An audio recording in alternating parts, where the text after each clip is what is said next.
Hello, everybody. Good evening. This is Dr. Rao.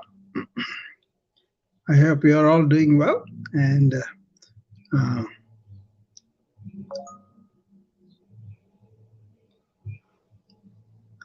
so I'm checking on somebody sent a message, So uh, the old friend. So good evening again. So I'm everybody welcome in Clubhouse, Wisdom, and Twitter, LinkedIn, and YouTube. Right? These three channels are there on the restream and two on the social audio. So I'm on the video on the LinkedIn and YouTube and Twitter. Usually I kind of let it be one way so that I can talk to people, and if they want, they can join me on Clubhouse, the Wisdom app, and discuss things too. Hopefully you're having a good beginning of the summer. Like it feels like that here. It's about 75 for us. That's a balmy weather in Iowa, right? I had a good day and very productive and very nice. So me and my wife, we kind of created some videos and edited, and that was fun. That was about therapeutic lifestyles. I did that series way back with Cindy, I think, Cindy Duke, the doctor, the gynecologist, and also the fertility specialist. And we were friends, and in her club, in her room in the clubhouse, we did them all series of them every Thursday or so. What it was about was the pillars of wellness are the food, exercise, sleep, and calm mind, right? These four pillars I kind of explored and gave them pointed suggestions about nutrition, not only how to get it, how to prepare it, how to eat it, how to serve it, and that kind of thing. But also we talked about other things that we were very uh, commonsensical things. If you don't have that wellness orientation, then it's very difficult to handle the changes with vital energy, right? So that's I was talking about in the last few days about this vital energy. It's not just enough to have a bouncy energy and then get depressed and all, but it is the vital energy that yoga points out to cultivate. How do you cultivate is by proper things for the physical body, and also positive affirmative thinking for the mind, and also spiritual nurturance. Like you are giving energy to other people are giving energy to you too. So your relationship to the earth, to the world, to the people around you, and what you give out, and all those things matter in that vital energy.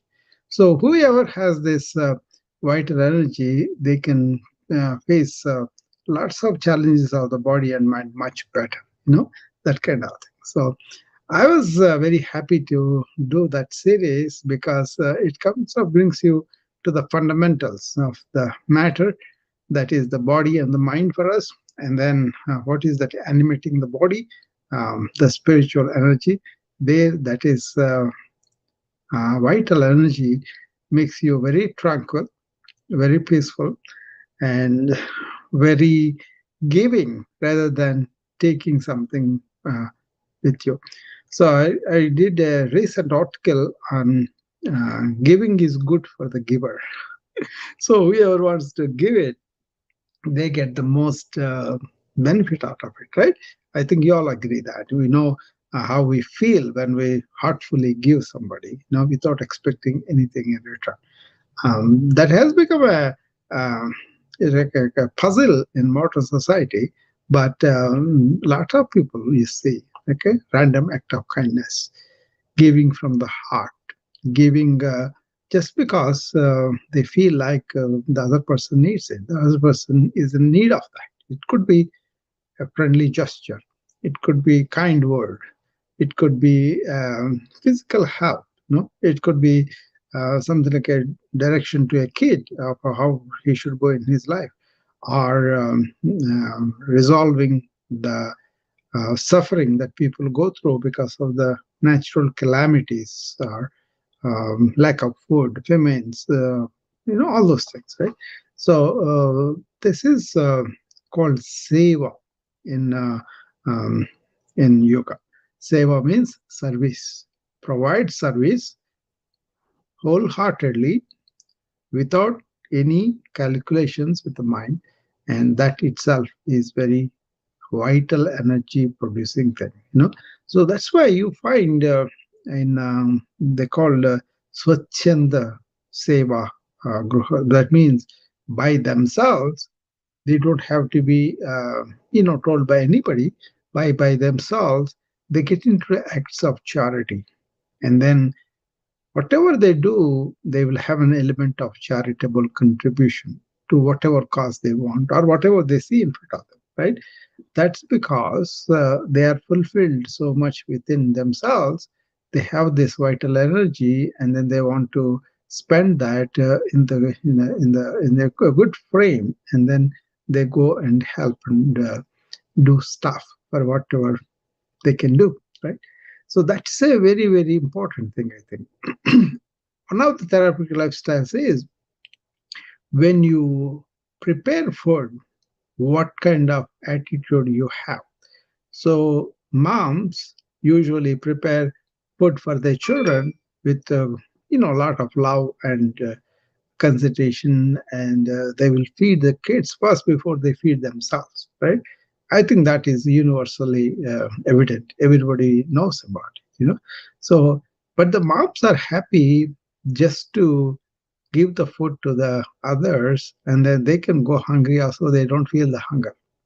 That's a very evident. I saw it in my own house when my mom used to give the ration for her. See, we used to make only certain kind of food because there was no refrigeration when I was growing up. So every meal is hot cooked meal, and we eat right away, and then that's it. But my mom never used to sit down and eat us. She is busy feeding us, serving in the plate and doing all that. And sometimes she'll ask more and more and more. Right? But then we always want to look whether she has left anything for her or not. And sometimes she used to take that what is left for her. We'll take down because we have in upstairs we were living downstairs. We rented it out. There was office and there were watchmen who were watching for the night. So she used to take her portion, go and give that guys, and then she used to say, "I'm happy just to feed these guys. That's okay." So that kind of thing.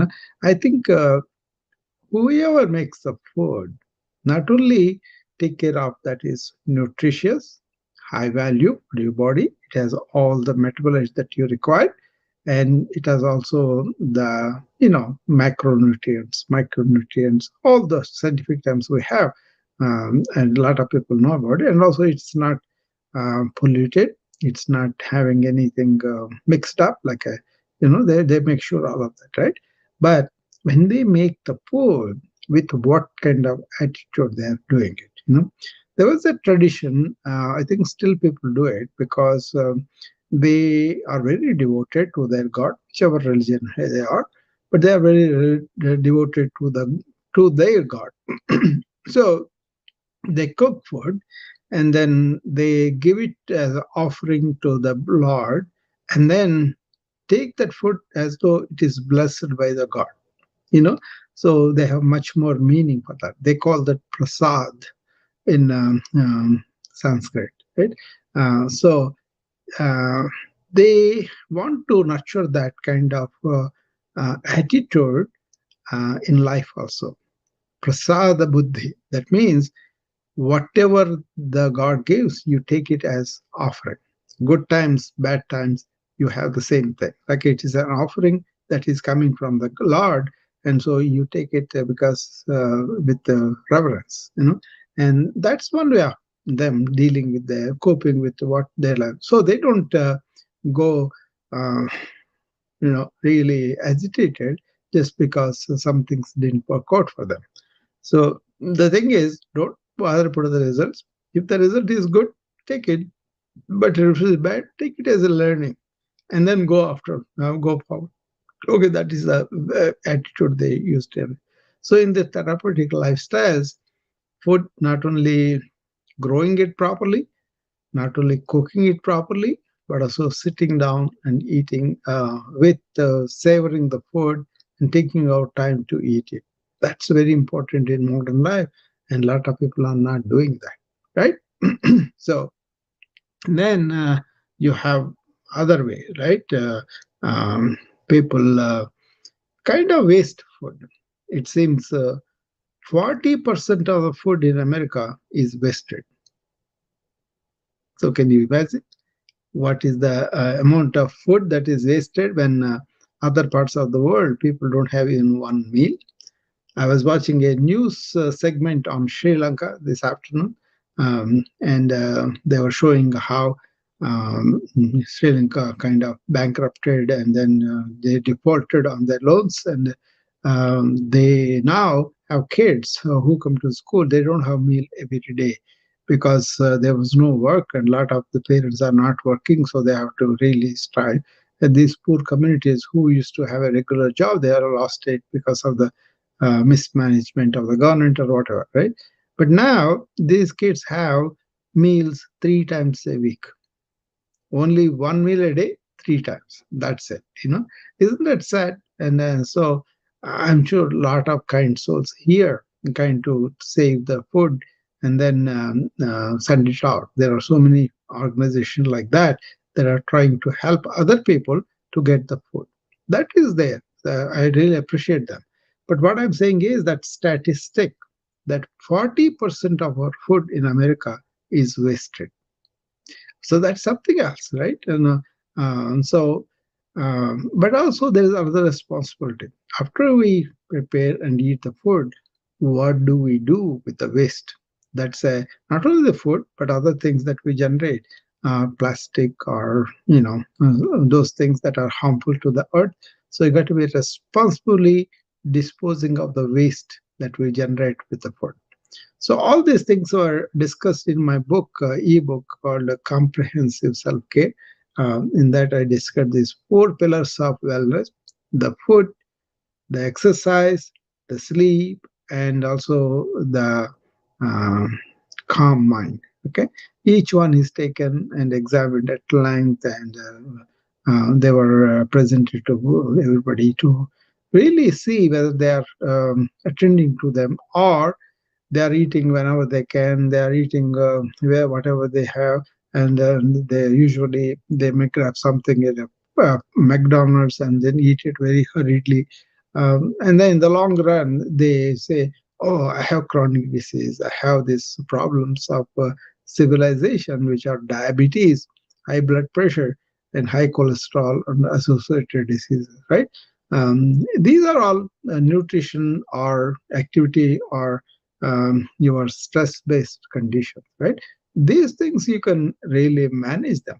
That's why I pay so much attention to them because anybody can treat these diseases. Even now, chat gpt will tell you what are the things you should do. Maybe it cannot give you a prescription, but you can call the doctors and ask them, and some of them maybe down the line a lot of medications will be available over the counter. That means you can go and pick it up. So the way the chat gpt is going, I think we anticipate a lot of um, even primary care doctors and other people may not be needed that much, but still there will be a role for the doctors to put a lot of things, but that is what they're anticipating. I for one welcome that if it is done with care and protecting the patient's health, and they're not promoting things that are not appropriate for the diseases. People can give, and we can democratize medical knowledge. That's what I mean, and that's a good thing, I think, in the long run. But your responsibility for your own wellness is paramount to keep yourself healthy. Even if everything is available freely, if you are not doing these practices of wellness, the pillars of wellness that I call the food, eat food regularly, eat properly, eat with awareness, and then dispose it properly, and exercise regularly. That's something. Move your body, even if you don't have to exercise. You walk, you stay up as much as possible, and then you do stuff physically. That itself is a very important thing. And you can observe that your body is getting used to sitting down for long period and all that. Then deliberately get out and walk. I was walking and working all afternoon, and now I sat down because there's a camera. I'm streaming something. I'm fine with that. But then after this, again, I will be active till 9 o'clock or so before I retire, right? So I'm moving all the time. That's one thing I do all the time. Okay. So consider wellness measures to be vital energy that can really give you energy to be able to sit down and look inward. That's why I brought this up. But this therapeutic lifestyles is something that people have been neglecting for long, and even now it's going on. But otherwise, they have to do a deliberate effort about them. And usually, after they have a heart attack or some episode, they may take it seriously. But what I am proposing it, do those things on a regular, consistent basis. Just like you take a shower, take other things like that too. And that way, you will be healthy and have this vital energy I'm talking about. And with that vital energy, you can look inward yourself and then investigate yourself. Okay. So this series I was doing is called Be Yourself. What is the real self of yours? Is it just a physical body? It includes physical body, but it's not just physical body only. Is it all the thoughts, thought, will, ego, and personality? It is included, but it is beyond that. Actually, your body and mind are the instruments of your real inner self. You know, that self you want to touch, and then thereby you will be able to do a lot of calming down, a lot of peaceful process within yourself, and then that peace comes out, that love comes out, that energy comes out in the infrastructure of the life. This is what I learned in the ancient wisdom. What they did was more like first find the balance within themselves, peaceful heart in themselves, happiness within themselves, joy and bliss, and then they attempted to do anything. Thereby, they did everything with balance, where you don't have irritations, you don't have anxiousness, you don't have fidgetiness, you don't have any number of things, right? So that way you will be more balanced in life, and whatever you do will have the stamp of that. That's why it's an inside job, not like a uh, it's not like a only outward things. Okay, and I'm good to feel good. Hi, Sherry. Hey, how are you? I am very good, very good. Yeah, nice class you had this afternoon. Yeah, Oh, thank you. yeah, Thank you so much. I'm working at it. So yeah. I messed my notes up so I couldn't stay with the flow too much. So it was okay though. It was good. Yeah, the slides should have helped you. You could masterclass slides. Yes, Yeah, yes, yes. yeah. But I think you still presented what is the important points and all that. Yes, Yeah. awesome. Couple of things I would have added was a dimension of what is the perspective of total time. You know? Yes, yes. I want. You know what? Well, see, that's what I want to meet with you about. We've got to figure Yeah. out a time where we can connect. Yeah, sure, Because sure. that's the part I want to. Yeah. I really want to get deep into Yeah. that part. Very important because the perspective is we are born at this particular time, and then we grow up, and then we lead a life, and then we end it. Okay, that is one perspective, right? There's nothing wrong with that. But what if this energy is renewing itself in some other form? like the grass goes down in the winter time, and then later on the season comes, spring comes, all the grass comes out. The life, it may not be the same piece of grass, but the life continues. That oh my gosh, that's the part that I want to get to, like the real big picture of time. Yeah, I'll tell you a story. Remember this, and then you can quote this story too. This is written by Leo Buscaglia. That's the name of the author. He's an Italian teacher, but he became very famous in America. He used to come on the public channel. And he wrote a book called Freddie the Leaf. Very simple book, Sherry. I think you will like it, and you read it. See, this is about a leaf called Freddie that gets birth, and then young guy, he comes and looks around the world on the tree, and he's next to this middle-aged leaf, and they begins to talk to him, begin conversation, right? And then he is happy to see the sunshine, he's happy to see the rain, he has absolutely all that, and he was enjoying the seasons of life, right? And Freddie makes a contract with this guy, and then they say, oh yeah, yeah, this is very nice, you can have a lot of seasons like this, you will enjoy them and all that, enjoy with these. Some conversation goes on, and then Freddie notices there is a ripe leaf from the top, gets detached from the tree and coming down, you know. And he says, what's happened to him? He cannot see himself, he's going down. And that's why we are also feel like we are so attached to life. We think death is not going to come to us. It's going to come to some other person, right? We think we are immortal, right? So this guy also in the same frame. He says, like, oh, what's happening? This other guy says, oh, he's just dying because he's ripe and old. We all do that. We all go down. And that perturbs Freddie. Oh my God, I'm going to die. You're going to die. Everybody's going to die. All of that. Then he says, yeah, but he goes down, and then everybody leaves him alone. He goes into the ground and becomes the nidus for the next life. Right?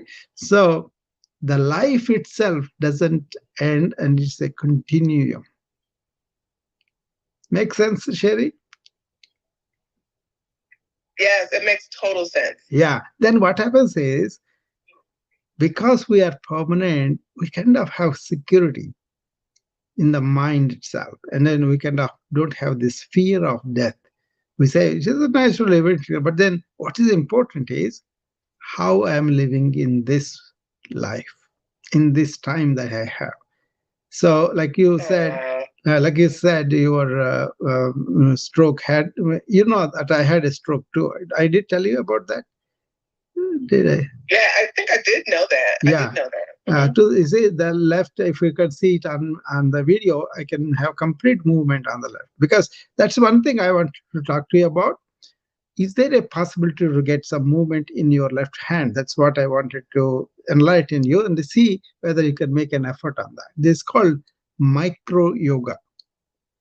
Okay. Oh, I am interested in it. Yeah, that's what I advise people. I kind of do that. I used it on myself, and then I got all the function right. But the important thing is, when you start is important. If you start it right after you have stroke, you have excellent chances. But if you delay it, because there is a fibrosis happens and the neurons also don't respond, that is there. But then neuroplasticity, you know that, right? You're a nurse. You must be knowing. Yes, yes, I do know neuroplasticity. Yes. You can employ that on you. And the thing with my left side is it works, but it has a lot of spasticity to it. Yeah, that is the one you want to. That's the part that. Yeah, that's the part that's exactly. That is the one I'm talking about with the micro yoga. You can release that somewhat, but don't expect that to happen right away. It's a long process. It's a prolonged process. It's a very slow process. But if you do it, then it will come through.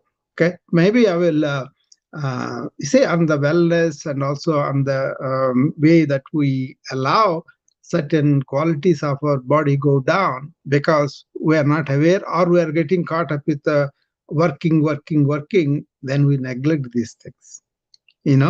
I can say, because I remember very clearly when I was in the hospital, during the rehab process, they kept telling me, if you don't use it, then you're going to lose it. Yeah. And I just noticed every day. Yeah. Not every day, but I notice I'm using my right side way more. I'm compensating for it because it doesn't move the way I want it to move, or as fast as I want it to move. No, that's exactly opposite you want to do it. When you are alone or by yourself, tie up your right hand. Okay? And then only make the left hand to use. Whatever you do, pick up a can, pour water, and all those things, you do it yourself. There was a case study I had that this doctor is a plastic surgeon, right? And the dexterity that they need to have the stitches and all those plastics. I was in the rotation too, so I had this great surgeon I saw as a young intern, and I knew how to do the stitches so that the suture line won't be visible. I know about it, but for that you need to have dexterity and you have to do slowly, right? So that was there. But this plastic surgery really got a dense hemiplegia, and he really lost all the function on one side. I don't know which one it is. And he kind of did something for himself. He kind of left the plastic surgery. For 6 months, he enrolled himself as a janitor in a nursing home. Okay? And he had a companion who is another nurse. She had opposite hand as the paralysis. So they both joined as janitors in that nursing home. And what they did was they tied up the good arm, and they worked with only this one every day from 8 to 4, whatever the janitor has to do, they did that. You know what happened really? Both of them recovered the function so well, he went back to do the plastic surgery. Oh, wow. I am going to have to try that. I really am. I've been thinking I should do that, but I just never had anyone push me to do it. But now that you said that, I definitely should do that. And then I'm going to send you a check for that. Right, yes. I'm just kidding. What I'm saying is, tie up when you are alone, Sherry. When you want to do something in the presentation, you want to, that's all natural, that's fine. What I'm saying is, when you are alone by yourself, restrict the right hand and do everything with the left hand. And I will teach you another thing. Suppose you take your left hand now, okay? Now you're going to flex at the forearm, elbow, right?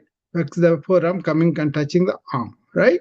So what you do is you make a fist and then be aware of the fist, be aware of the function you're doing, and then put all your intention in it. And then this is isometric exercise. You want to do it, and then you feel the stiffness going down a little bit because you let your attention flow there. You got it? I'm doing it. Yeah, see, you can reduce it a tiny bit. Don't be greedy. Just a tiny bit of that resistance goes down.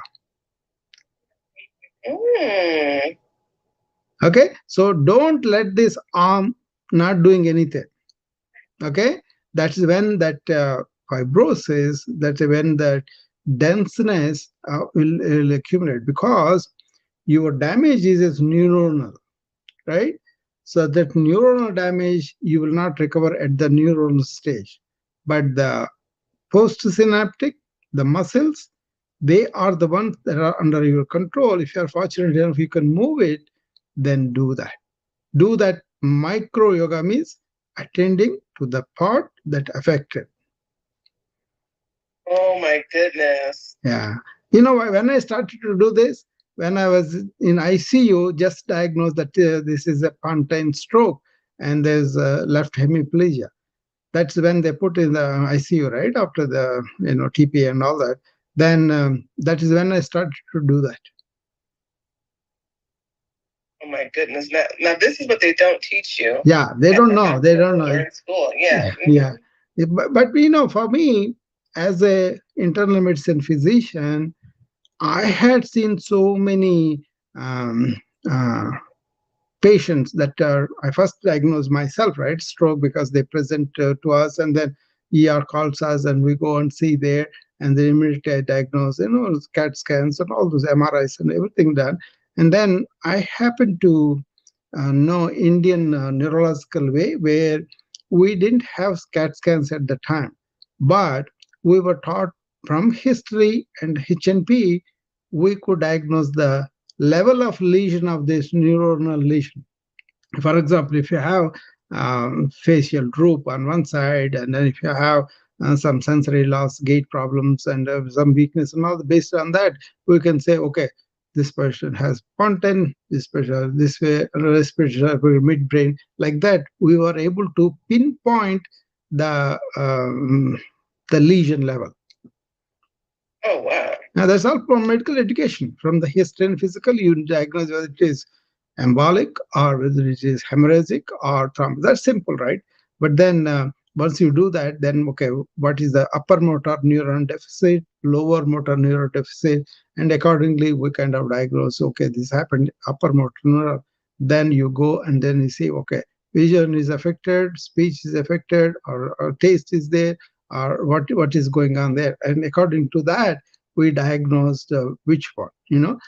Our professors of medicine, they were very skilled in the clinical skills, right? Very, very, So they taught us. So many of them, even now, from the history itself, I will come to know what this patient has in terms of the disease, right? And then we do that just to make sure that our diagnosis is correct. We do this test and all that. So I'm not like a first do the test and then study and then do it. First, I want to see the patient. I want to interview the patient, history, do a thorough, complete physical, and then order appropriate tests. And that's it. That's how I can keep the care very simple. But then these people say, oh, somebody will question this. Why didn't you do this test? They are going to sue you. And then that's when they want us to do all this defensive medicine, right?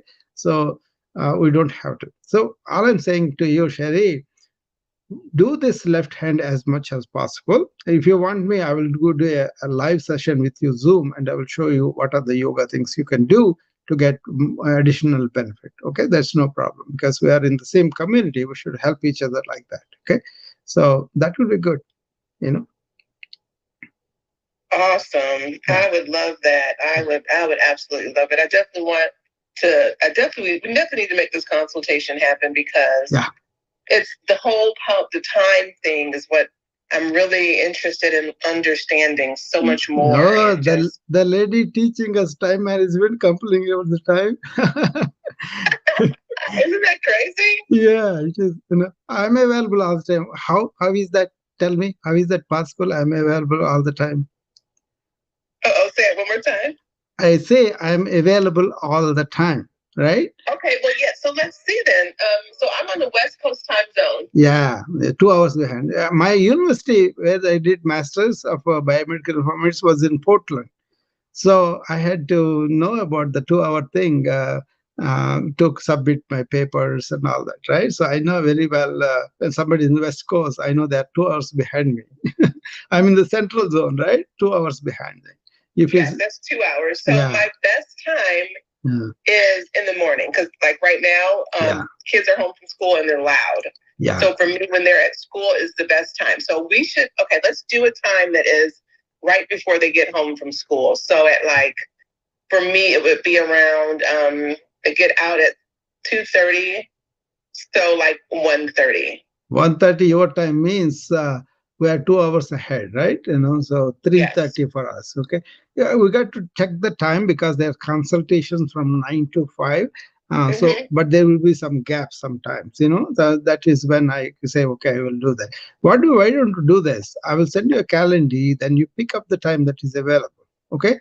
That way, that's much better. That way you can really come in there, most of them are for the consultations, but we will do a friendly talk and we will go from there because we can do a lot with this because we experience this deficit and we are showing by example what can do. It can add a lot to the patient care. First of all, I wrote a book. I didn't publish it because I wrote 4 or 5 books now, Sherry. First one was last year, I told. The 4 after this chat GPT came, I was able to do all the things. So mostly, I don't copy just like that. I kind of edit and then do that. That's why it's taking a lot of time for me too. But this one is about second chance. I actually described this episode that I had, and it happened in 2014, you know. And then what are the principles I wanted to convey so that it will be useful for the public? The principles are intense rehab. Okay, that's one thing I talked about a lot. And then the therapy that physical therapy and all these people give, like a half an hour a day, that is wholly inadequate. That's why you have all this density and all that. The other thing is people don't really do this in a holistic way. That means you have to improve your inner energy coming through that. That's the vital energy I was talking about earlier. The third thing is they really make it much worse because they are getting, they're getting like they feel they're despondent about it, or they don't. I'm glad you are involved in a lot of things that you are doing. That's very good, but a lot of people don't. Anyway, you read that book when it is out, then you will get a lot more from that. But I can tell you when we meet also. Hi, Sanya. Definitely. Yeah. Hi, Sanya. How are you? I'm great, Dr. Ram. How are you? You are late. Sorry. I was just trying to prep for. Yeah. The only thing is, I had to repeat everything I said once you come. That's why I said. Don't worry. No, you're going to go and listen to some things I mentioned about therapeutic lifestyles. And then Sherry and me were talking about how can we recover when something is like that. So there's somebody on the Wisdom app wants to come and talk to us. Say, let's see who it is. Oh, Hakim again. Okay, let's see. He will come and say his piece and then he will leave usually, but we'll see. He's a good guy. He's a lot of neuroscience. He presents the papers. I listened to him a couple of times. Hi, Hakim. Hey, how you doing, Dr. Ram? I'm doing great. Good. It's interesting listening to your talk. I know I heard about the stroke before and everything. I didn't know that you had done. Yeah. Recommended the practice of tying one hand and using the one. Yeah. To recover. Yeah. See, for me, by awareness, I kind of act to the areas that are weak automatically. But most of the people unconsciously they may reach out for the better hand, and this is what my friend Sherry is also saying. She wants to do well. That's why she's using the better hand. That's fine. But then she's neglecting the left. That's why you got to come back to this where you give more work and more coordination for that the left hand. So. Well, I've had some damage to my right hand, but luckily it's my dominant hand, so I go to use it anyway, so it's recovered pretty quickly because of that. Yeah, very good. Yeah, that's what it is. Neuroplasticity is where we can recreate our brain cortex. So that's what I'm very fascinated about. And the yoga has this in the form of what are called samskara. That means whatever you do, just like a habit, then what happens is that habit kind of takes you out of your thing and all that. But then if you deliberately do peripheral actions, you're going to create the new brain. Basically that's what it is. I was preview of a study when I was in the medical school about this Arizona community. They had 500 old people they recruited in them. The agreement was they go to study them as they live with their diseases, whatever they have. They can live there and do like a nursing home, like a resting home like that. But when they die, they got to give their body for medical science. That was all voluntary. Whoever wanted to do that, a lot of people want to do that, right? So they came and they recruited them. One of them was of interest to me because this man lived and then he suffered a severe stroke, and he had dense hemiplegia on one side. And then he had therapy, and then after a couple of years, he recovered. And then he kind of continued his life, and then he naturally passed away later, a few years later. Then they did the autopsy and looked at his brain. At the time, they didn't have this fMRI and all those. fMRI? Yeah. They don't have them, right? They don't even have CAT scans. So in United States itself, in the 60s, I think. But then what they found was around the necrotic area, which was there, but around the necrotic area, they found the new cortex formed. Because this man used his arms and everything very much. He was walking, he was doing a lot of physical stuff. So I came to know this in 60s, but then my dad died when I was 2 years old. That is 57 or so when he died. But then later, when I grew up and became a doctor, I knew that he had 3 successive strokes because he never had medications to control his blood pressure. He never had medications of diabetes this intense and all that. So he was eating classic South Indian diet, which is a good thing for the diabetes. You will develop diabetes if you eat all that rice and all that. But then I became very interested. One of my missions was, how can I help my patients to control these diseases of civilization, diabetes, hypertension, hypercholesteremia, so that they won't have many strokes and also heart attacks. We call it eventual events, right? Cardiac events. We don't want the cardiac events. And I was successful to some extent because a lot of people took care of their problems much better. So that is basically roots of disease. How can I attend to the roots of disease than just doing what is the disease process? We will do that anyway, but we have to pay attention to what is causing the disease for this man. How can we? Yeah, you know what I mean. Yeah. So that's what it is. Dr. Rao, you published a book, but you didn't. I mean, you wrote a book, but you didn't publish it. Why is that? Did you say? I was getting caught up with something or other. This morning, we had something, a few consultations, and then afternoon, I had to show video making to my wife because I have a lot of things produced. I want them add the video. Now I learned how to do video from text to video with AI tools, and I'm doing very rapidly. Like 20 videos I did, which came out very well. Nice. Okay. Before my videos were crappy, naturally done. But this is better. This book is written down, and I want to add some videos to it. That's where we are. Okay. And once that is done, I can release it. It's about what happened with me with my stroke, not with the thing of I'm kind of so great to recover, not that. But what are the things that is missing in the main medical care? That is also from the yoga, you can bring it in so that more people can take care of themselves. Say, for example, micro yoga. Micro yoga I talked about intense rehab.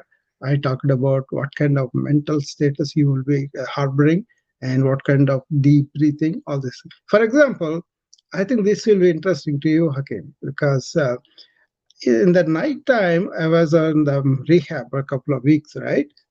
Actually, I had the hemiplegia. I was not able to talk on the first day, 2 day, and then I got up and walked on the 7th day, and then I came to my clinic. In 1 month, I saw my patients, right? So not much disturbance, right?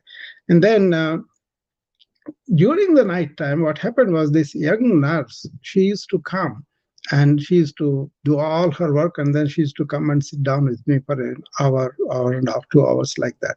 What she did was she asked me some deep existential questions which she was interested in.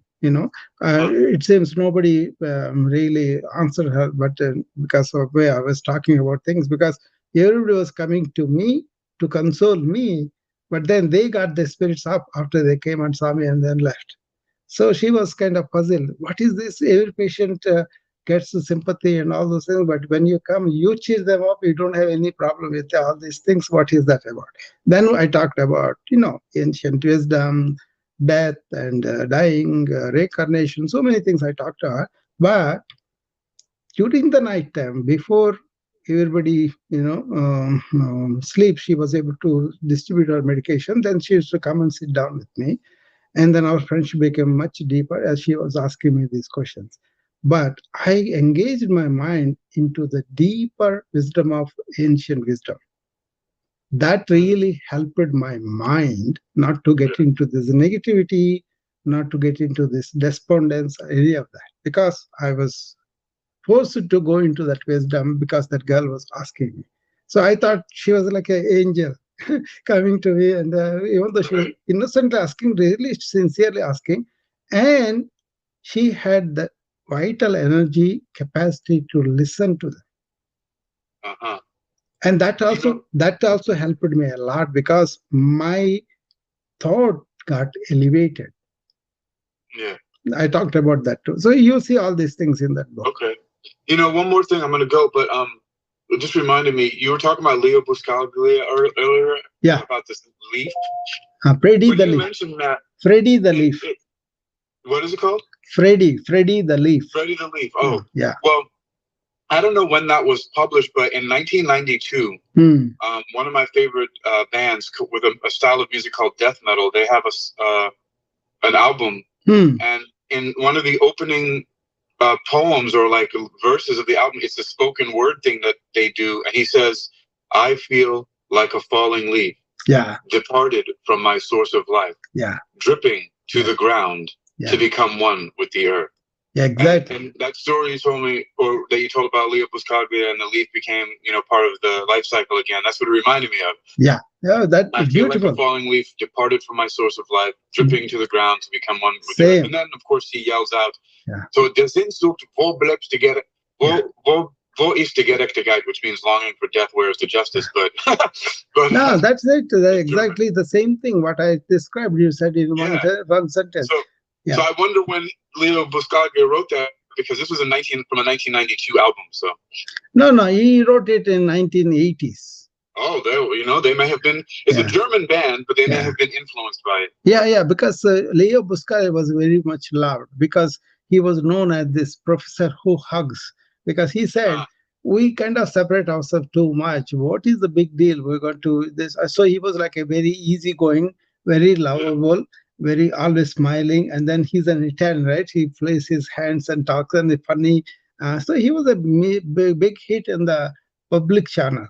I used to watch his videos, and then this movement in the hospital started to occur. Everybody, all the healthcare workers, patients, we began to hug each other because of him. I brought his thing into that, and then one of the nutritionists wrote a plank of his statement, like a very beautiful thing, like we all become one of us.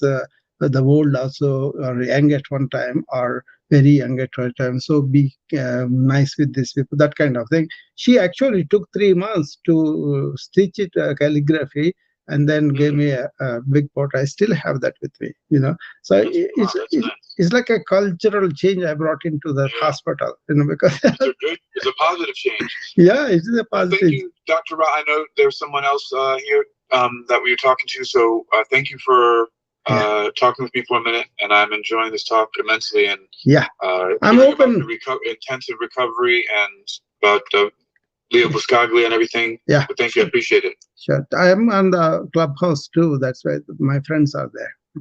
Okay. Thanks, Hakim. Thanks for coming up. Yeah. You will. Bye-bye. So that was good. A poem was written on that too. How is I just looked the book up on Amazon. I see it here. Yeah, good. Yeah, that is something, you know what, Cherry? I used to use it in grief counseling. That's what it's categorized as. Grief counseling, because... can you put that in the chat, the name of the book? Because I missed that. Oh, sure. Okay, the Freddie the Leaf. It's called The Fall of Freddie the Leaf. Yeah, that's it. I can write it down.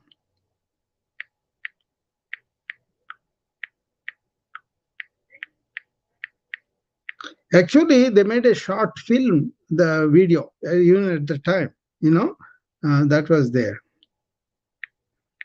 And that's beautifully photographed, all the green leaves, and they turn red and all that, they're falling down and all. So I put it in the this one, okay? So, America's super mom is here. How are you? I am good. We are celebrating my daughter's 24th birthday. Ah, very good. Somebody just got hurt outside. My kids are playing basketball. Yeah. And the youngest, my daughter, was out here trying to play rough with the older kids, and she got hurt. Okay. That's the little noise you hear. And I'm trying to take a walk and walk off some of this calories I was eating. Okay. So. Yeah. Let me talk to my friend Martin, who came up on the wisdom. Hi, Martin. How are you, Dr. Rao? It has been a while, and I just wanted to stop in and say hello and just support this program. Oh, yeah, sure. I've been doing this. I was exposing the real self. You and me, we know very well what we're talking about, you know. Yeah. So I had a question yesterday, you know. Yeah. Around what have you oriented your life? You see, usually we want to live well, we want to make a living, and that's all fine. But then if you go deeper in who you are, like that Brahman or Tao we talk about, if you orient around it, how would that be? That's what I wanted to present. Not that they have to be there or they're doing something wrong, you know, but the bliss, the peace, the happiness. Yeah. You know what I mean? You know, when I think about how I orient my life around Tao, it is always so calming, because, you know, like even right now, I am just talking with you and I'm looking out the window, and I know that looking out the window is giving me so much. Just by looking at the movement of the leaves, even if I don't see it move, I'm bringing in all of this. You know, one time someone told me, you know, like if we are here and if one of these leaves was not there, it wouldn't seem very different. And yet the entire world would be different. And to orient yourself around the mystery, to surrender to this moment and recognize in the subtle exists the depths of everything. Exactly. That is the momentary moment awareness. You know, there's a practice in yoga, Martin. This is pratyahara. That means your sense has appreciated that whatever you saw, that is coming at you, right? And not being associated with it, but then just looking at it without that reaction within you. That is the training I give people to walk in the forest or walk in the road, or even with the movement. You know, don't have an observer that is constructed by you looking at it, but observe what you are observing completely, so that you are completely with it. Then the observer and observer makes it together. That's very peaceful.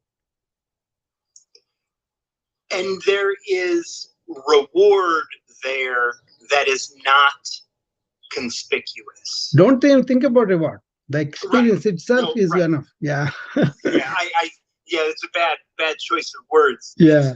And like it's the bliss, right? To be in that bliss now. It is a transactional thing that takes us away from that.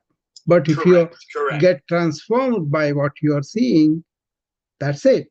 Then you are in the moment of complete, and you can do like that with everything. You know, then this wavering thought and all that will not be there. Then you can focus whatever you are doing with complete attention, and that becomes very blissful. You are in flow, what you are doing, and that doesn't cost any energy. See, you conserved all the energy because you are not allowing the mind move from the object. Yes. When I get caught up in the mind, you know, when I get caught up in the but body. I am there telling you all the time, Martin. I know. I'm well. You know, and I remind myself that like looking out the window is giving me more And I am connected more, and I am aligned, or I am in surrender more than when I am searching the internet or social media. And even though social media and the internet and all of these things have all of this dopamine responsive sort of engagement, and I feel something in a very visceral sense. Let me put a simple word. What it is when you are with that life of leave, you are alive. You don't have synthetic joy of getting something like a stimulus causing this happiness hormones. That's where the neuroscience tells you these things. But suppose you can generate them within yourself. That is possible. That is the bliss. That's the bliss I'm always talking about. You can be there. You don't have to take anything. You don't have to believe in any religion. But the religions try to tell you towards it. But we have this transactional attitude. I have to get this for this. Then we lose the moment. Right. And over the last number of weeks, I have been looking out this window increasingly. Like there was one day I just sat here in my chair and looked for almost 2 hours. And I just looked, and nothing, like there were birds and squirrels, but I don't, I was just there with it. You know what reminds me this Alan Anderson I was telling you about, Krishnamurti and Alan, they had this 18 hours of talks, In that he mentions this. He was in Tibet or Bhutan, some Buddhist country, where he had these lakes that have all these beautiful flowers coming on. And then early morning when you go, you can see the dew of pearls of water on the leaf. It looks like they don't have a base. If you look at them closely, and they in the sunshine, they shine like a diamond. So he was asking him, so he was looking at it, and he was amazed by it. And then he was saying, what is the base, where it is resting and all that, Then he said, oh, shut up. Don't ask that. Just look at it. Don't ask. Just look at it and enjoy it and be with it. See, that is what happens. There's so much beauty around us. But when we get caught up in our own mind, we miss that. You remember that Kung Fu episode I told you about? This kid sits in the by the lake, and then he was feeling very sad because his parents died recently. He was feeling lonely. Then the teacher says, how is that you're lonely? Can't you see the fish making waves in the lake? Yeah. Can't you see the frog going around? Yeah. Can't you see the bird flying and all? When you're surrendered by so much of life, how can you be lonely? Yes. Because you're caught up in your own mind. That's what essentially I teach about movement to movement awareness, where you don't have to sit separately for meditation, but one with the life. You have a live kids, live spouses, live plants, live everything. Actually, I'm in touch with that all the time. Right. I was helping a friend of mine in his garden today. He called me and he was like, hey, can you? And and we had to pull weeds out of in between his paving stones for walking and stuff. And I was just pulling them.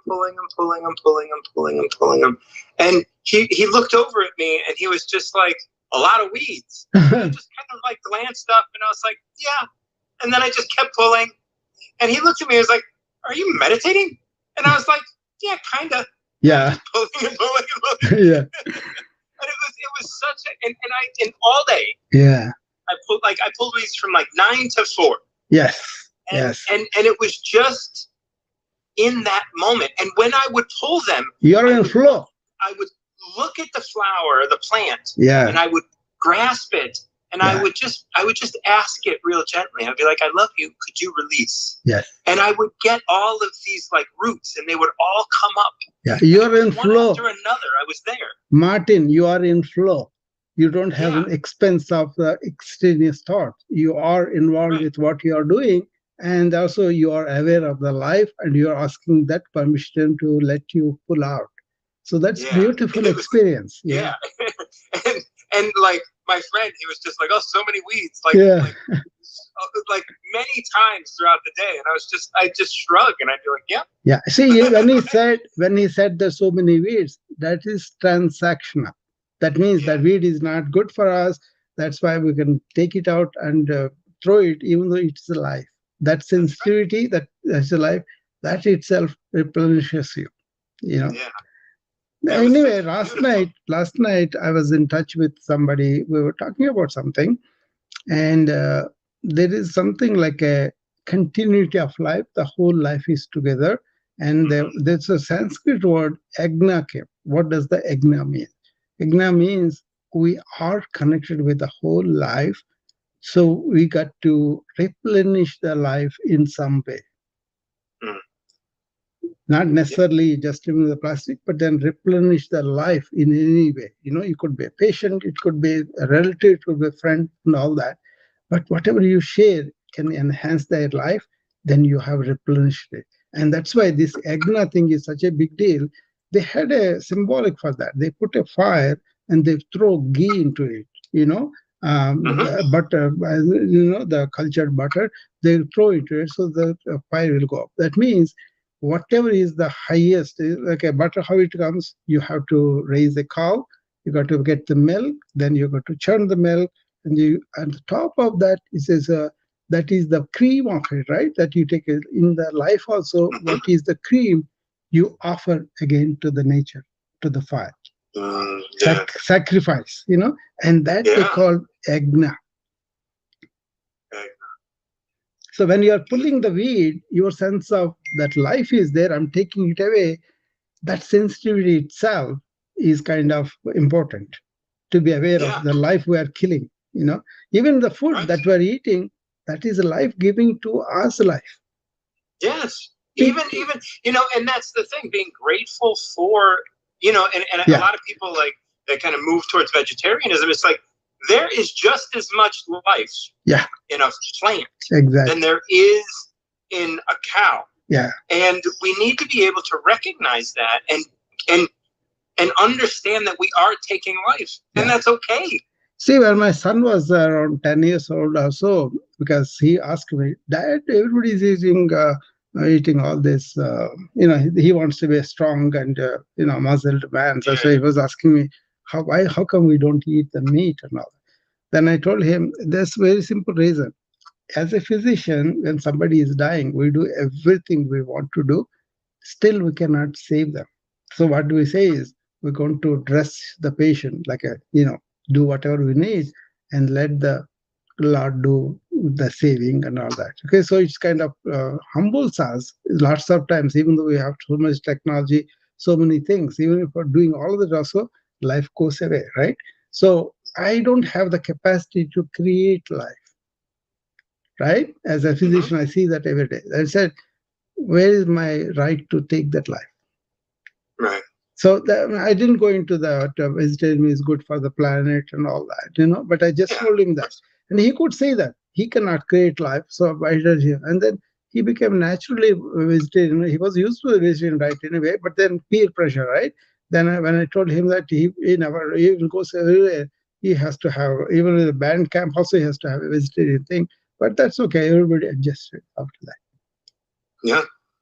And it is so, this is like your titles, be yourself. Yes. Like the choices you make in your life and the choices you make in your soul and the choices you make with your mind and your body and all of that, this is like, we have to be able to be with this. Yeah. Be with this choice. And if we're making a choice with our mind and body, we have to be with that and to be still with that choice, because that is going to take us deeper. Yeah. The thing is, people are body conscious or conscious in the mind. That's the thing. But the thing is, who is that is really behind the mind and body?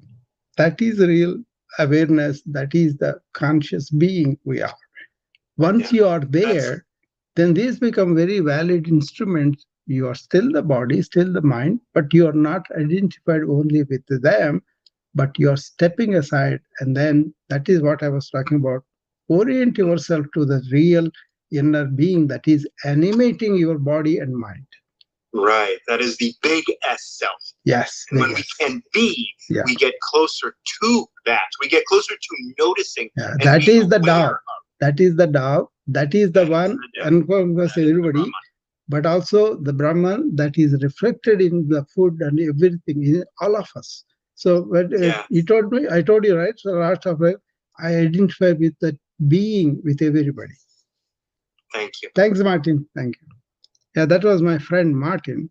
We both end up talking about Brahman, which is the vast eternal being that is reflected in all of us, and also Tao. The Chinese version of that is the same. Basically, what it is we are not just the bodies and mind, but the animating thing, spirit you can call it, or self, or you can call it consciousness, whatever. Once you identify that, then this becomes very easy life because you can keep things separately. What belongs to body, that goes. That's why the disease, Sherry, when I had happened that episode, it was not overwhelming me as though I was the one who was hurt, I was the one who got it.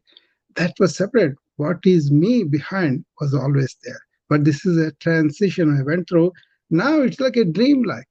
I don't even, I only tell because maybe somebody will learn something from that experience and improve their well being. Make sense, Sherry? Yeah, it does feel like that too. It absolutely does. Yeah. So that when I go there, Martin sometimes does in the morning Tao of the day on the Wisdom app, and then he reads one sentence of Tao's wisdom, and then he kind of invites people, and they come and talk about it. Sometimes I go. I never pick any of the Tao. I just talk about some stuff because we are friends, right? And we can relate at that level. So we talk about stuff, and then, but I still want him how we can be in the mind if you are not aware of it. That means we are caught up in our thoughts rather than I am having thoughts. We think we are the thoughts and we identify. That's all. That's where the mistake. Not that you should not think, you should not really use thought for purposes. A wonderful energy that is coming up. That is fine. I use thought all the time. Even now, I'm using words and thought to talk to you. But always establish yourself in that inner being releases you from the tensions of the mind, releases you from the tension of the body. So you heal faster and you are established in the peace itself. Not you get some peace, but you are the peace. You are the happiness.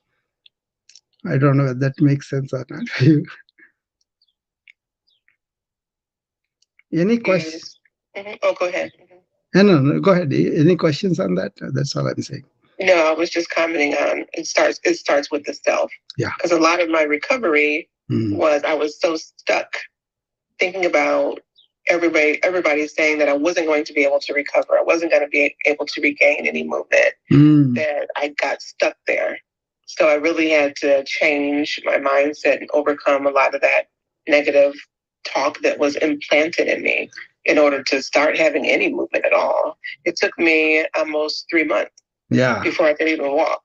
So yeah, it was a very long, rigorous recovery. And I'm still recovering, but a lot of it was the mind. Yeah, a lot of the things that we think we can't do after. Yeah. One of the things that helped me, Sherry, with that state when the beginning, I knew about visualization as a technique to get some of the people, like athletes, like everybody, we want to reinforce their positive affirmations or things that they have so that they don't have the mind going the negative way. But they're much advanced than that, but for the people who don't need it, I used to teach visualization, so that their mind is anchored to that positive reinforcing affirmation, whatever, right? So that is very important. So I visualize I'm going to get up and walk, right? And then there's a dense hemiplegia, Sherry. No movement at all, but then my wife and my children are obviously upset, right? But I told them, don't worry, I'll be back. No, don't worry about it. I was telling that everything to my colleagues, to my nurses, and there was a queue came in because I was in that hospital, right? But when I tell them, they said, he is weird. That they all thought I was kind of putting them on. But the visualization initially is like, for example, you could do that too. The dense thing that you feel, visualize that is releasing. Visualize you are doing stuff to it without doing anything, and then that visualization directs you to bring it up. Okay, and then first start with that, and then later on you don't need that. That's like a crush. You can let it go, and then you actually do the physical exercise because it has gained enough power. So because I started in the ICU doing that, and I could not even roll to the side, anything. Right? Okay, the nurse who came to me, she had to, take me with herself and to the bathroom and all that, right? And then when she came 1 week later, when she saw I was going to the bathroom by myself, she was amazed about it. But all the modern things helped me, but also this background in the yoga really helped me to visualize. So what it is when you sleep, just do this itself. Um, don't keep anything in the mind, in the sense, if you have something happen, try to wash it off. That's one thing. Other thing is, if you cannot really be without any thought, pick up 10 positive things that happened that day, and then sleep on them. So in the morning when you get up, again, not positive thoughts, but have an elevated thought. That means your thought is pulled up. Most usually it is done by when you think of something for the world rather than yourself. You have some active causes, you have something and all that, then your thought is elevated.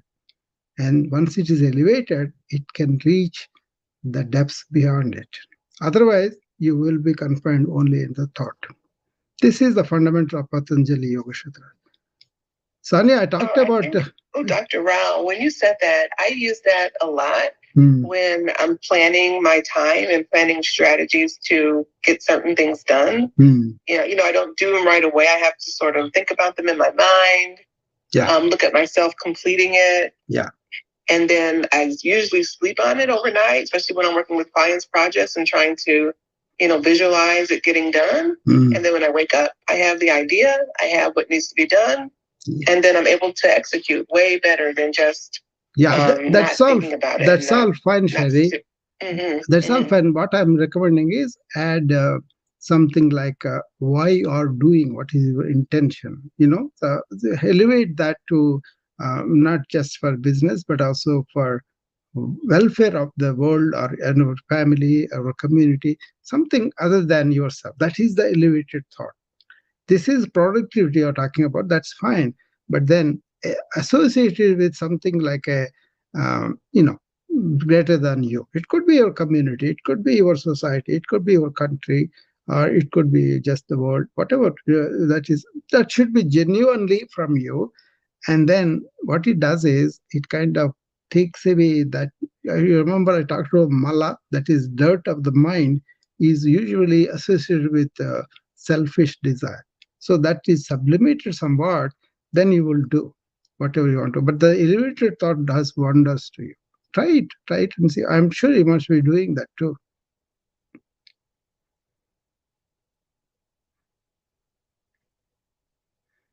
Somebody sent me a message here.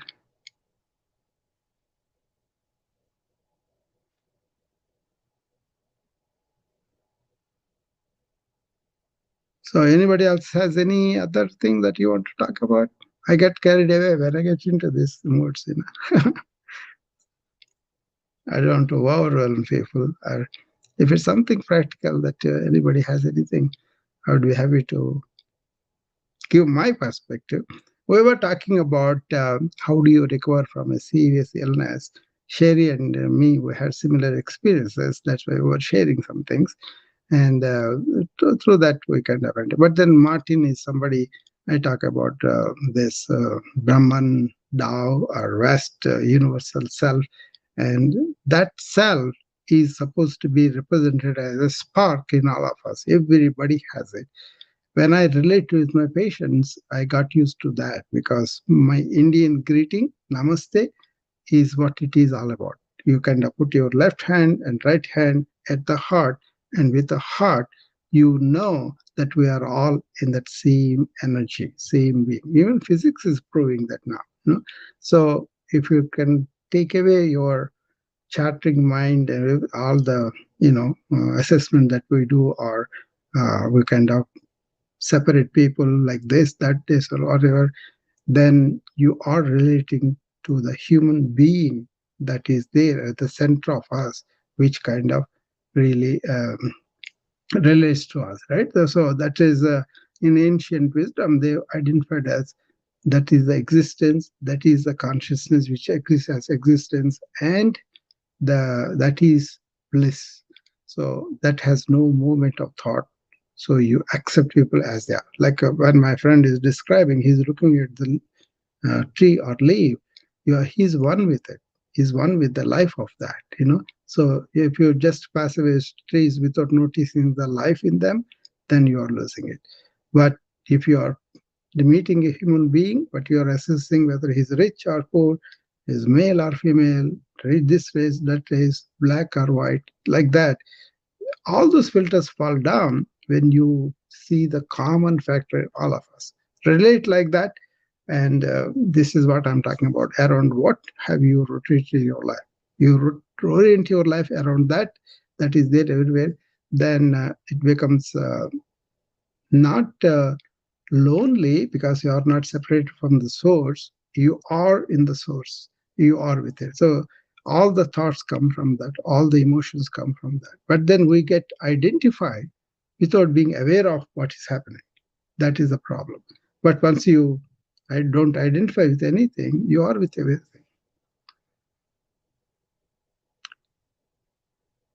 Anybody else wants to come up and ask us a question or tell us something that you are practicing that we could learn from? Crystal must be busy, and Joyce is there, so she can come up too if she wants to. There are 27 people on the Wisdom app, Sanya, but they prefer to listen. Only a couple of people came today. So. Yeah, that's great. It's lots of information, Dr. Rao, what you're giving out. So, yeah, I would be listening too. Yeah. I don't know whether I'm giving information or I'm sharing some insights. Okay, if you take it as information, then it is at the objective level. But if you think about it and then have an insight into that, then that is worthwhile. Yeah, initially it's going to be information. Yeah, from the information, it has to become insight. And what I'm saying is how it can be made personally valuable for us is to look at that and then have an insight and question it, doubt it, don't accept it as information and then say, I'm good. It will never be there. So you got to listen, you got to have an insight, and then see whether it is operational in you or not. Yeah. So Sherry, you want to reach out for that, when you want to meet me, I will send you the calendar, whatever gap is there according to our calendar, take it, and then we will sit down. Probably Zoom is better because I can show you things on the picture. Now I know your Zoom too. I have seen you 3-4 times on the Zoom, right? I didn't know. I know Sherry's living room like that, So, yes, Zoom is perfect. Yeah.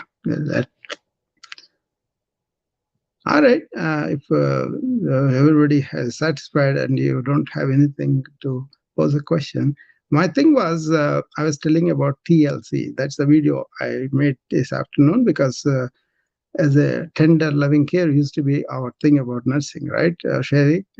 But I made that into therapeutic lifestyle changes that you could do to improve your wellness. And then the pillars of wellness: food, exercise, sleep, and calming the mind. And I took this, and I can go on each one of them quite from diet with, I put a modern perspective actually. I did not put much of ancient wisdom in there. But ancient wisdom took medicine as food as medicine, food itself as medicine, and they paid so much attention to it.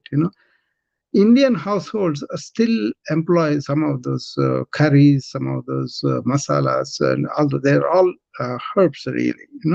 And that has innumerable benefits. There is one thing they make like a lentil, it's not soup, it's more like a lentil liquid thing, like semi-liquid. And that is examined by nutritionists. How come this is such a so many easy digestion, liver function has improved, and all that, right? So that is there. From that all the way to nutrigenomics. How can your genomes influence your nutrients? That is coming up too. I talked about all these topics separately, but I cannot put all that in that 10-minute or 5-minute, 6-minute video. So I can update a very brief thing, but that is going to be 4 chapters done in sequence of 5 minutes, 5 minutes videos. I'm going to put that on. I have done all these videos. I should put them in the Substack. I have not been able to do it because I was busy with other things, so I have to attend to all these things.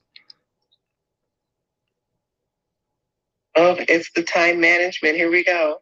No, I'm managing time according to what is meaningful to me. So publishing videos and all this took backseat because they were actual live human beings needed the help. And also my daughter needed attention to take her to, airport. She was visiting her friend somewhere. So Richmond, Virginia. So we had to take her. That way, those things are taken care of. So this is not like I have to do it because some deadline. It's more like I did them, but I have to finish them and put them in the. So one thing about time is I don't have goals, but I attend to the processes. The goals are only established when I do the brainstorming, and afterwards, this is like this. If you attend to the process properly, everything will be okay. And then if you are not really worried about the result, in the sense, if something happens, nice, fine. I don't want to take it too much. But something negative happens, I don't take it as negative. I take it as a learning experience. Either way, I'm fine. You see, that's what is happening. So I have a time management because I tell people, you can call me anytime. Anytime they call, usually, unless I'm occupied with a patient, with an emergency, something like that, I have time usually. And then when I talk to them also, the quality of time is important. I mean, not talk too much time, but that will be good. Even my patients, even if I talk to them 10, 15 minutes, they feel like I spent 1 hour with them. You know what's the secret about it? Tell me, Sherry. What is it? Focus. I didn't mean to put you on the spot, and I know you know it. What it is you are seeing the patient, for example, okay? And patient has something to say. But you come and say, oh, I have to take vitals, I have to do this. Before doctor comes, I have to finish all these tasks. That is a normal duty you're doing. But he wants to convey to you something because he's afraid to tell the physician, but he's closer to the nurse. Usually the nurse gets a lot of feedback, right? But you are not in the mood to see his mood and then give him a chance to express. Not just words, but his experience of pain, his experience of suffering. So whenever I spend somebody, that goes to the core of that, So this is a motivational interviewing.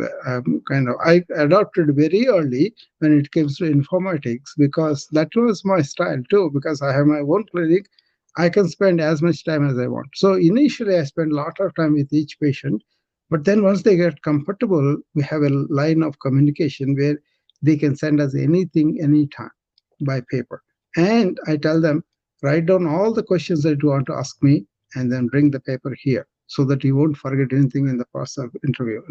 And also, after you can go and communicate with us anytime. Not the episodic care, but the continuous attention. So I live in the present. So I don't have to look for standards. I do these books and everything according to my energy. And then completing and all that will be done properly in the time. But meanwhile, somebody called about the other day. A close relative was having subarachnoid hemorrhage. So he was really iffy, right? And then they did tracheostomy on him. So I had to guide them all the process and everything. He's luckily he's recovering now, but then they are in India. So when they call, it will be usually in the night because that's the daytime for them. But I usually tell them, call me anytime, and then they are happy even if I talk to them a few minutes, and then if it is really not emergency, somebody else has a more serious thing, I tell them, communicate with them, because I will maybe text them and tell them, we will call her. So it's a question of being aware of what is important, what is meaningful, and I stick to it. So I don't have this arbitrary time, things, more like what is that important for me? What is that meaningful for me? Am I doing something that is not, meaningful and wasting time and then neglecting something more important? Once you are, this is yoga science. Actually, I'm a very meticulous person because of the yoga. Anything you see, come and see my desk, and my wife is crazily disorganized. Her things are all over, but my things are always together. So she has to put herself by herself. But I don't mind, but she can be like that. But once you are orderly in the mind, actually, I'm not even in the mind, I'm in the self, then the mind will be in order. Your thoughts will be in order. So you don't have the rush. You will know what is important and you will be doing that. Sorry, I talked too much about myself, but that is what happens is inside job, inward orderly, then order comes outward.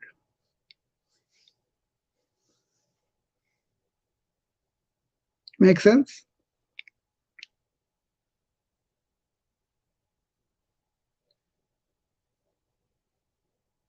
This inside job was a joke, like, inside job is usually like somebody in the inside giving inside information and all that. But in here is like how much are you reflecting and really taking a lot of what you are from morning till evening, what happened. If you can really understand your reactions, they will go down in intensity. Suppose somebody said something to you that's insulting, and then you revolted, then you question, who is it that's reacting like this? This is my put together personality, put together ego, but I'm not that. I'm this energy, this sense of self behind. And once you separate that, these reactions will go down. And that is less suffering for us. Less. So sometimes when people call me, I say blissful, that's what it is. Because I don't have all these extra thoughts going on and then making me feel that way. Just leave them as they are. So time management for me is what is meaningful for me, what is important at the time, not for me, for everybody around who is reaching me and all that. So usually I have time because not everybody imposes on me when they have problems. But then the more I deal with the patients, other people, they know that that time comes in.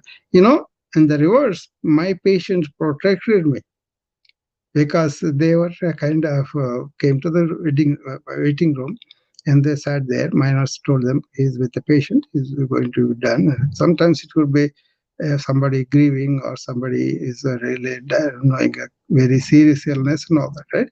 Then we give them all the time that he needs.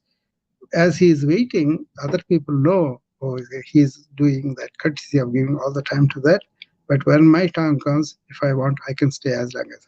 Once that is assured, the patients are very, very cooperative. Even I say, call me anytime, they don't call me.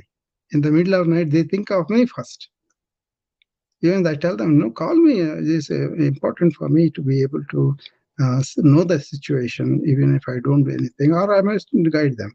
People call me from Florida and other places, so that's fine too. But what is important is the bondage as a patient and physician established, then they protect you. So I didn't have to plan for keeping some day support because you're a doctor all the time. From my upbringing, that's how we were raised. You are not doctor for 10 hours and then you go and enjoy yourself. We are doctor all the time. So there is no time sense. But at the same time, I get a lot of things accomplished before they are due. But these books are deliberate because I want the design to be right and the things to be appealing so that people will enjoy them and seeing them, reading them, understanding them. And I also want to do the videos with it so that that's what I'm switching to. How can we convey our message through the video form rather than asking them to read laborious things? So this voiceover, reading all that. That way it's easier for them to understand. And I'm not even doing it by accent and all that. So the American voice is doing it. So the important thing is they should be able to understand what we are trying to tell them. They don't have to agree, but they can look at the different perspective and question, doubt, and investigate. And then if they think that is all legitimate, then they should. Anyway, I think I talked too much today, probably. Sherry, Sanya, Crystal, Joyce, Alma, Stephanie, Stephen, and some of the Dr. George. Thank you all. And thanks. I think there are 34 people on the wisdom. That's fine. Thank you all. And I will see you again tomorrow, unless they have somebody any question. I will stop by and answer that. Okay, Samir? Sounds good, Dr. Rao. Yeah. Thank you, Dr. Rao. Very nice. Yeah. Sanya is my student. That's why I always want to ask her. If she very grateful student. Yeah. All right. I'll see you tomorrow then. Okay, I'll end the room.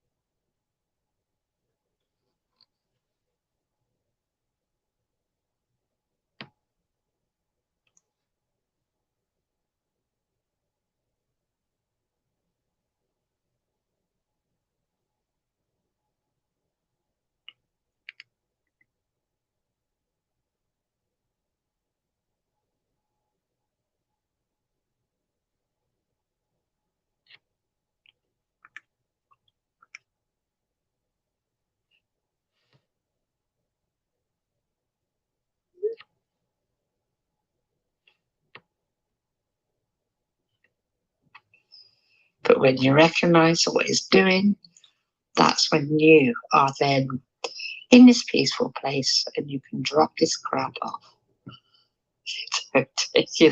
Don't chase it. Don't want it. Just be not in a not wanting kind of space. And remember, we're all here together. We're all here in this together, this experience. So never feel that, all the stuff that you hear makes you set apart from, because it doesn't. It just doesn't. So yeah, toxic information for me spreads. It's the one thing that I'm not keen on, and that's a downward slope. That's it. Yeah.